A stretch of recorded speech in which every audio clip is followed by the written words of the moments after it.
com a evolução da IA, emergiram empresas que a gente não conhecia. Sim. OpenAI, NVIDIA.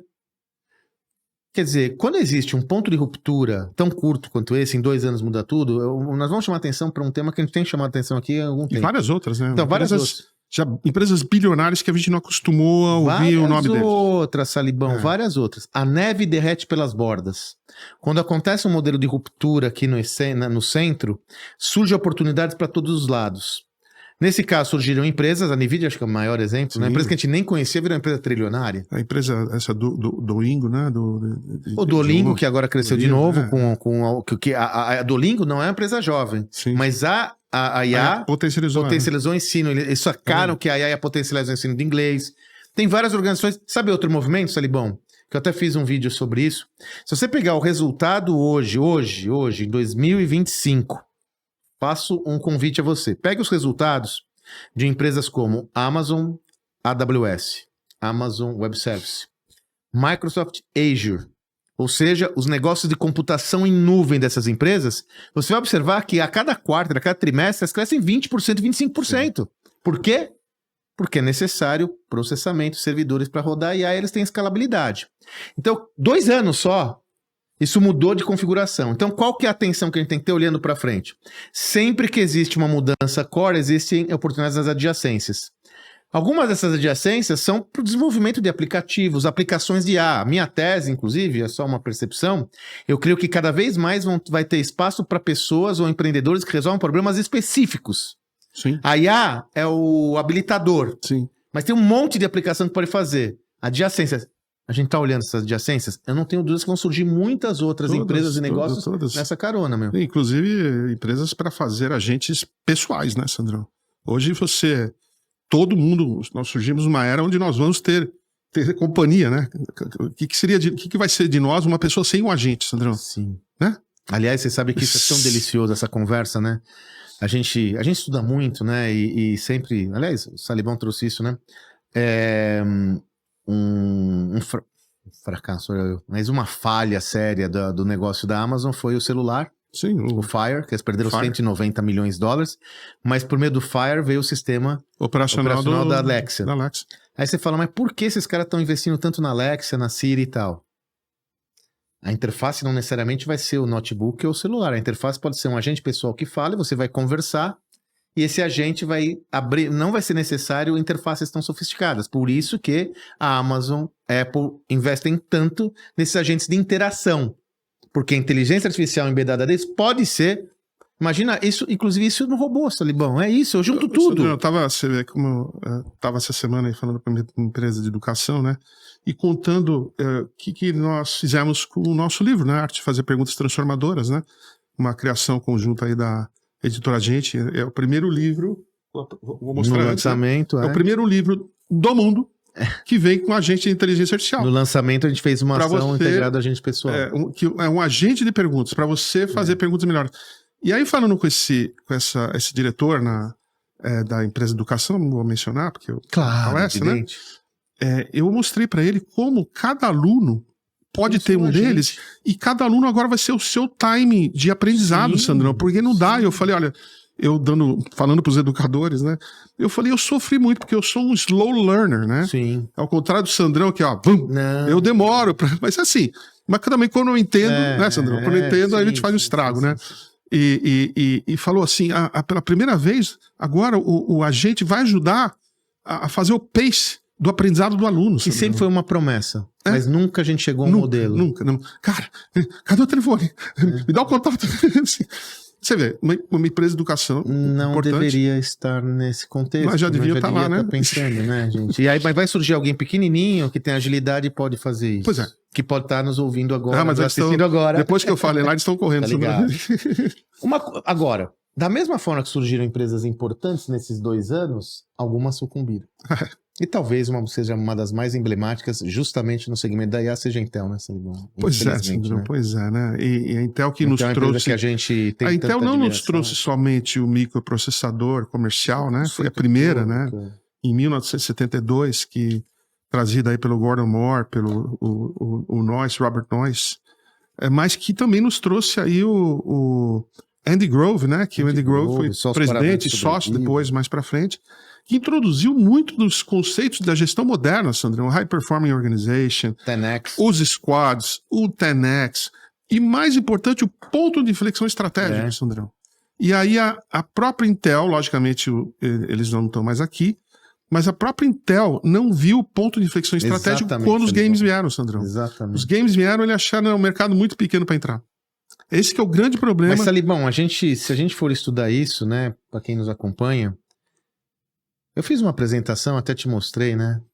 Se você pegar todas as evoluções da Intel, eles lançaram, desde 71, 18 evoluções do processador, Sim. o Pentium e tal. Todas incrementais. Sim. Eles já tinham perdido uma carona importante, foi do celular, do mobile. Exatamente. Que a AMD e tal capturou isso. E fizeram de novo o erro, né? Fizeram de novo. Olha que interessante, Salibão. Eu peguei vários dados aqui que a gente vai trazendo para exemplificar isso. Olha que interessante. O faturamento da Intel de 2023 para cá, quando a gente teve o primeiro programa para cá, ele se manteve meio padrão.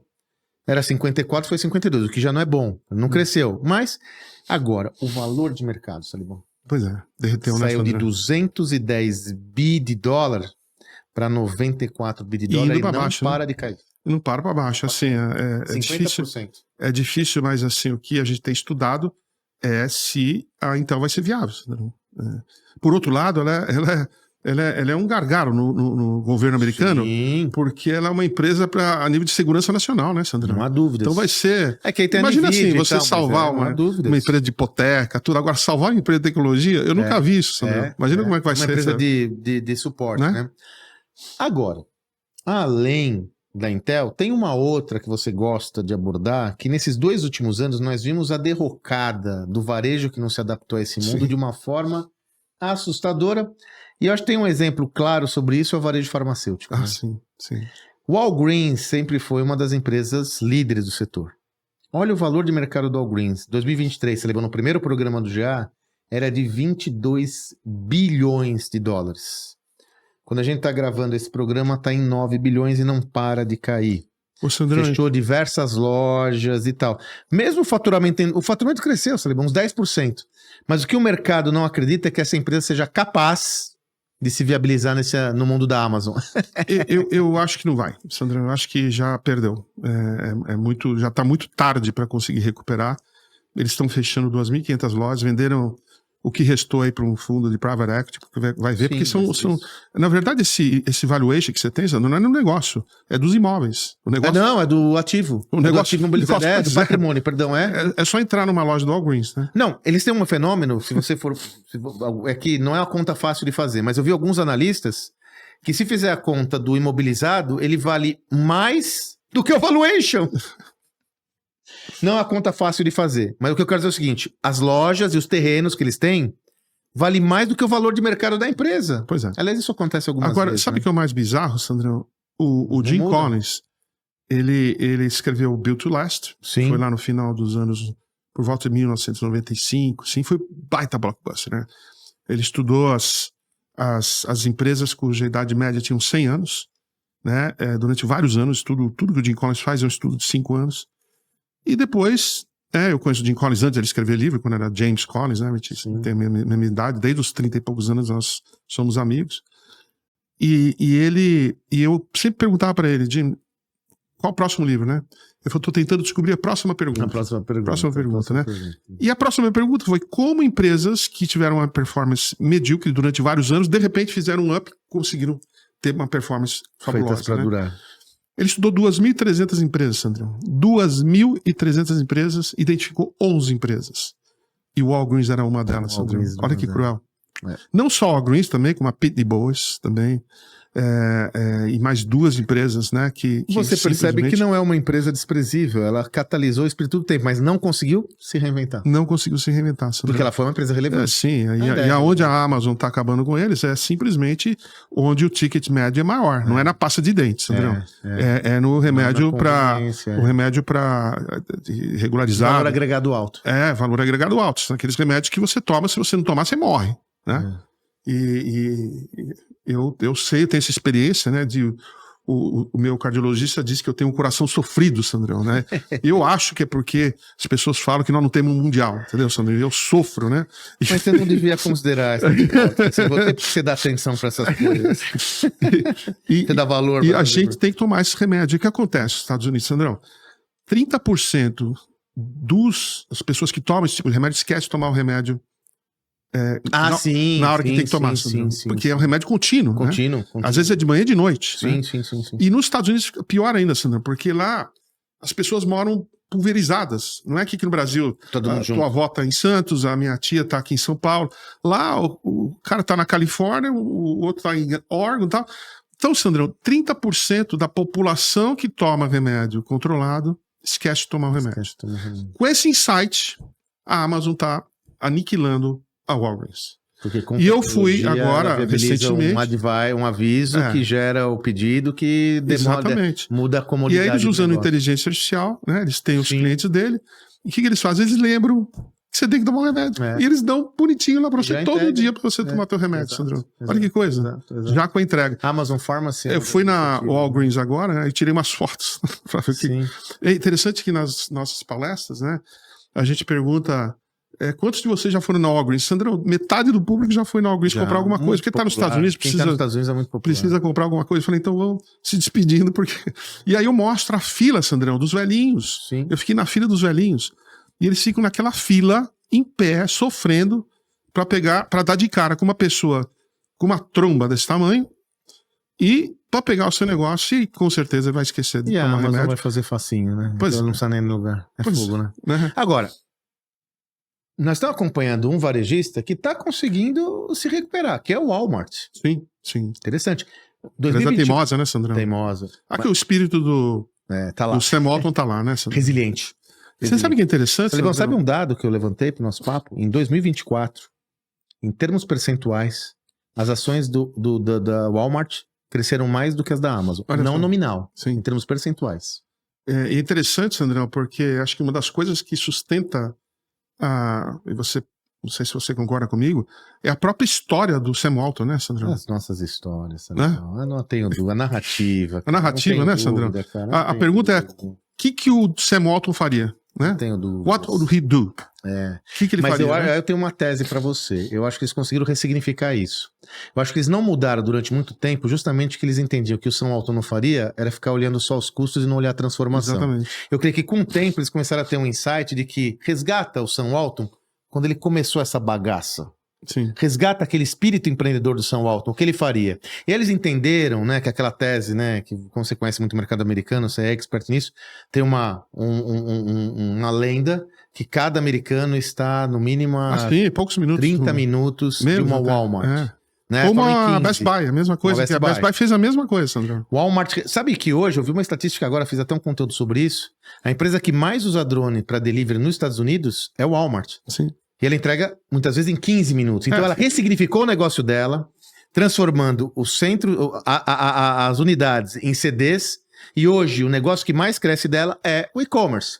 E isso tem impacto no valor de mercado. 2 anos atrás, o Walmart valia 470 bilhões, outro vale 780. Ela dobrou o valor de mercado e o faturamento cresceu 10%.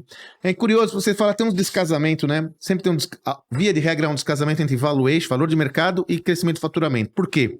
O valor de mercado, ele retrata a percepção que eu tenho do crescimento dessa companhia. A receita, ela está orientada a uma visão passada. Né? Então, o caso do Walmart eu gosto muito, que mostra que é possível a transformação. Sim. Tem um caso no Brasil que a gente está vendo agora. Pegar a sua própria musculatura, né, Sandro? É muito forte. Você viu, a Best Buy ele pegou a musculatura da proximidade que eles têm com os clientes, né, Sandro? Não há dúvida. É um asset, 15 minutos, né? 15 minutos de qualquer americano. Vamos reinventar isso. Você vai fazer isso? A Amazon não está. Aqui no Brasil, também tem um caso que a gente está acompanhando com muita atenção. Por exemplo, a reinvenção do Itaú, né, cara? Sim. É uma história muito relevante, né? Quer dizer, ao mesmo tempo que a gente tem o Itaú, a gente tem o Nubank, o valor de mercado do Nubank nos últimos 2 anos dobrou, continua crescendo, mas o Itaú tem demonstrado que por meio de uma análise criteriosa das suas capacidades centrais, é possível reinventar negócios. O que acontece é que é lógico que o sistema interno Sim. Ele sempre vai coibir a revolução. Porque a empresa fica muito grande, né, Sandrão? Conservadora, você fica grande. E no próprio mercado, né, de financeiro, né, a propensão a você tomar risco é menor. Risco alto. Salibão, ó, o valor de mercado... Ele já vem tateando isso, né, Sandrão? Eu lembro quando eu fui lá lá na Jabaquara, né, na sede digital, e aí num prédio da frente, era um prédio totalmente voltado à inovação. Você entrava lá, roupa da turma diferente, post para tudo quanto é parede, né? Não há dúvida. Os amigos lá tocavam o negócio. Então eles já vêm, né? Eles não estão parados. Tanto que investiram na própria XP, né? E ganharam muito dinheiro com isso. Então eles já vêm se mexendo há bastante tempo. É possível. Né?